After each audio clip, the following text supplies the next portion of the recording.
સાબરકાંઠા જિલ્લાના Prantij railway station Nalanda school પાસે એક કાર ચાલકે બે એક્ટિવા, બે કાર અને એક ડાલાને અડફેટે લીધું. કાર ચાલક પોતે દારૂ પી કાર ચલાવી દારૂના નશામાં અકસ્માત સર્જ્યો છે. કારની અંદર પણ દેશી દારૂની પોટલીઓ મળી આવી.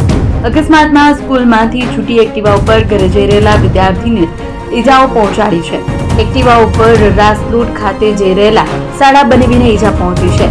રોડની સાઈડમાં ઉભેલ એડવોકેટની કારને પણ અડફેટે લેતા કારનો આગળનો ભાગ ગુચડો વળી ગયો છે. બાઈના મુવાડામાં પૂર્વ સરપંચની કારને પણ અડફેટે લેતા કારનો પાછળના ભાગે કેચ પડતા અને અંદર બેસી ગયો હતો. ત્રણેય ઈજાગ્રસ્તોને પ્રાઇવેટ વાહનોમાં પ્રાંતિજ સિવિલ હોસ્પિટલ સારવાર અર્થે ખસેડવામાં આવ્યા છે. અકસ્માતને લઈ લોકોના ટોળે ઉમટી પડ્યા હતા અને રોડની બંને સાઈડે ટ્રાફિક જામ થઈ ગયો હતો. પ્રાંતિજ પોલીસને અકસ્માત અંગેની જાણ થતાં પ્રાંતિજ પોલીસ તાત્કાલિક ઘટનાસ્થળે દોડી આવી હતી. દોડી આવેલ પોલીસ દ્વારા કાર ચાલકને કારમાંથી નશાની હાલતમાં લથડિયા ખાતો બહાર કાઢ્યો અને રોષે ભરાયેલા લોકોના ટોળાના મારથી બચાવ્યો હતો અને પોલીસે જીપમાં બેસાડી લઈ ગયા હતા. પોલીસ દ્વારા રોડની બંને સાઈડમાં થયેલા ટ્રાફિક દૂર કર્યો અને વાહનોને સાઈડમાં કરાવ્યા હતા.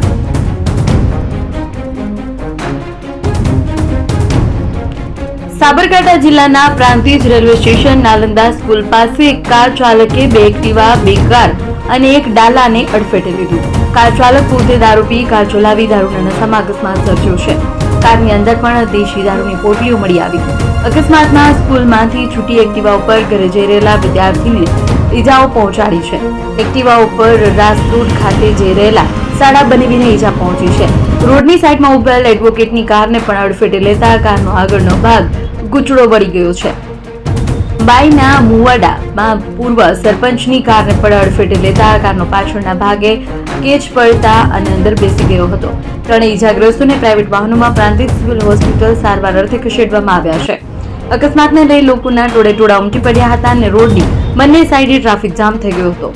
પ્રાંતિજ પોલીસને અકસ્માત અંગેની જાણ થતાં પ્રાંતિજ પોલીસ તાત્કાલિક ઘટનાસ્થળે દોડી આવી હતી. દોડી આવેલ પોલીસ દ્વારા કાર ચાલકને કારમાંથી નશાની હાલતમાં લથડિયા ખાતો બહાર કાઢ્યો અને રોષે ભરાયેલા લોકોના ટોળાના મારથી બચાવ્યો હતો અને પોલીસે જીપમાં બેસાડી લઈ ગયા હતા. પોલીસ દ્વારા રોડની બંને સાઈડમાં થયેલા ટ્રાફિક દૂર કર્યો અને વાહનોને સાઈડમાં કરાવ્યા હતા.